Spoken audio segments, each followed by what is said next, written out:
Tariff പ്രഹരത്തിനിടെ കൂടുതൽ visa നിയന്ത്രണങ്ങൾ ഏർപ്പെടുത്തുകയാണ്. America കലിപ്പിലാണ് എന്ന് വേണമെങ്കിൽ പറയാം. മാത്രമല്ല നമ്മുടെ ആഭ്യന്തര ഉൽപ്പാദനത്തെ ഒക്കെ തന്നെ ബാധിക്കുകയും നമ്മുടെ GDP പോലും സ്വാധീനിക്കുകയൊക്കെ ചെയ്യാൻ കഴിയുന്ന സാമ്പത്തികമായ പ്രതിസന്ധിയാണ് അമേരിക്ക ഉണ്ടാക്കിയിരിക്കുന്ന ഈ 50% താരിഫോടെ.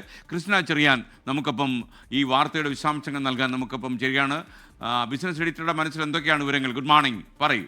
Very good morning SKN. ഇപ്പോൾ ഇരട്ട താരിഫ് പ്രഹരം ഒരു വശത്ത്, അപ്പോൾ അതിൻ്റെ ഭാഗമായിട്ടുള്ള സാമ്പത്തികമായ പ്രശ്നങ്ങളുണ്ട്. അത് വിശദമായിട്ട് നമ്മൾ പല ഘട്ടങ്ങളിലായിട്ട് ചർച്ച ചെയ്തിട്ടുള്ളതാണ്. ഇപ്പോൾ അതിനോടൊപ്പം തന്നെ കൂടുതൽ വിസ നിയന്ത്രണങ്ങളുമായി അമേരിക്കയുടെ ഹോംലാൻഡ് ഡിപ്പാർട്ട്മെൻറ്റ് വരുന്നു എന്നുള്ള വാർത്തയാണ് ഇപ്പോൾ വരുന്നത്.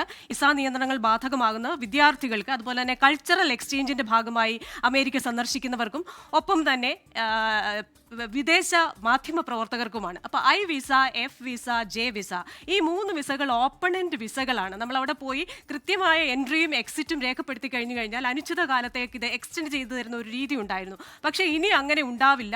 ഇതിൻ്റെ സമയപരിധി അവർ നിശ്ചയിച്ചിരിക്കുകയാണ്. F, J വിസകൾക്ക് 4 വർഷമായിട്ട് ആ സമയപരിധി നിശ്ചയിച്ചിട്ടുണ്ട്. ഒപ്പം തന്നെ പഠനാനന്തരം വിദ്യാർത്ഥികൾക്ക് സ്റ്റേ ബാക്ക് ചെയ്യാവുന്ന ഒരു ഗ്രേസ് പീരീഡ് ഉണ്ട്. അത് 60 ദിവസം എന്നുള്ളത് 30 ദിവസമാക്കി കുറച്ചിട്ടുണ്ട്.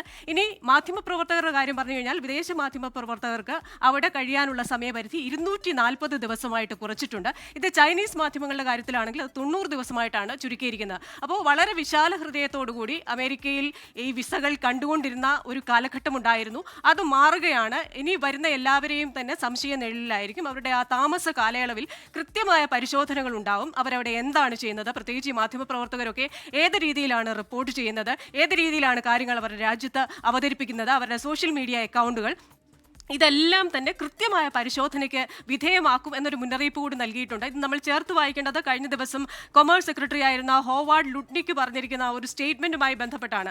H1B വിസയും അതുപോലെ ഗ്രീൻ കാർഡ് വിസയും ഞങ്ങൾ നിർത്താൻ പോവുകയാണ്, അതിന് പകരം ഗോൾഡ് കാർഡ് എന്ന ഒരു സംവിധാനത്തിലേക്ക് പോവുകയാണ് എന്ന് പറഞ്ഞു കഴിഞ്ഞാൽ വമ്പൻ തുക $5 ദശലക്ഷം നിക്ഷേപിക്കാൻ താല്പര്യമുള്ളവർക്ക് മാത്രം പെർമനന്റ് റെസിഡൻസ് സംവിധാനം കൊടുക്കുക എന്നൊരു നീക്കത്തിലേക്ക് പോവുകയാണ്. അങ്ങനെ $1.25 ട്രില്യൺ അവിടെ നിക്ഷേപിക്കാൻ തയ്യാറായി 25 ലക്ഷം പേരാണ് ക്യൂ നിൽക്കുന്നതെന്നാണ് ഹോവാർഡ് ലുട്ടിക്ക് പറഞ്ഞിരിക്കുന്നത്. അപ്പം അഴിമതിക്കും തട്ടിപ്പിനുമുള്ള ഒരു പദ്ധതി മാത്രമാണ് ഈ H1B വിസയും ഗ്രീൻ കാർഡും.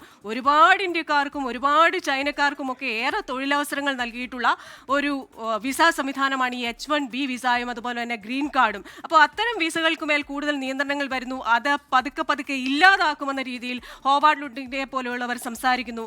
അതുകൊണ്ട് തന്നെ അമേരിക്കയിൽ ഒരു ജീവിതം സ്വപ്നം കാണുന്ന, അമേരിക്കയിൽ പഠിക്കാമെന്നും വരുമാനം നേടാമെന്നും ഒക്കെ സ്വപ്നം കാണുന്നവരുടെ ആ സ്വപ്നങ്ങൾക്ക് മേൽ അല്ലെങ്കിൽ അതിൻ്റെ കടക്കൽ കത്തിവെക്കുന്ന നടപടികളാണ് ഇപ്പോൾ US ഹോംലാൻഡ് ഡിപ്പാർട്ട്മെന്റിന്റെ ഭാഗത്തു നിന്ന് ഉണ്ടായിരിക്കുന്നതെന്നാണ് നാം മനസ്സിലാക്കുന്നത് SKN. അതുകൊണ്ട് തന്നെ ഈ വിദ്യാർത്ഥികളുടെ എണ്ണം അവിടെ കൂടുന്നു. വിദേശ വിദ്യാർത്ഥികൾ ഏകദേശം 16 ലക്ഷം വിദേശ വിദ്യാർത്ഥികൾ അവിടെയുണ്ട്. ഒപ്പം തന്നെ 32,000 വിദേശ മാധ്യമ പ്രവർത്തകർക്ക് വിസയുണ്ട്. I വിസ ഹോൾഡേഴ്സായിട്ട് ഇത്രയും പേരുണ്ട്. അത് 5 ലക്ഷം പേര് കൾച്ചറൽ എക്സ്ചേഞ്ചിനായിട്ട് വരുന്നു. അപ്പോൾ അമേരിക്കയുടെ പണം പല രീതിയിൽ നശിപ്പിക്കാനായി വിദേശികൾ ഉപയോഗിക്കുന്നു. ആ സാധ്യതകൾ ഇനി ഇല്ലാതാക്കുക എന്നതാണ് അവർ ലക്ഷ്യമിടുന്നതെന്നാണ് നമുക്ക് മനസ്സിലാക്കാൻ സാധിക്കുന്നത് SKN. Okay, thank you Krishna Cheriyan. ലോകത്തെവിടെയായാലും ഏത് സമയത്തും 24 വാർത്തകളും ഓഗ്മെന്റഡ് റിയാലിറ്റി പാക്കേജുകളും എക്സ്പ്ലെയിനറുകളും വിശദമായി കാണാൻ ഞങ്ങളുടെ YouTube ചാനൽ നിങ്ങൾക്ക് സബ്സ്ക്രൈബ് ചെയ്യാം.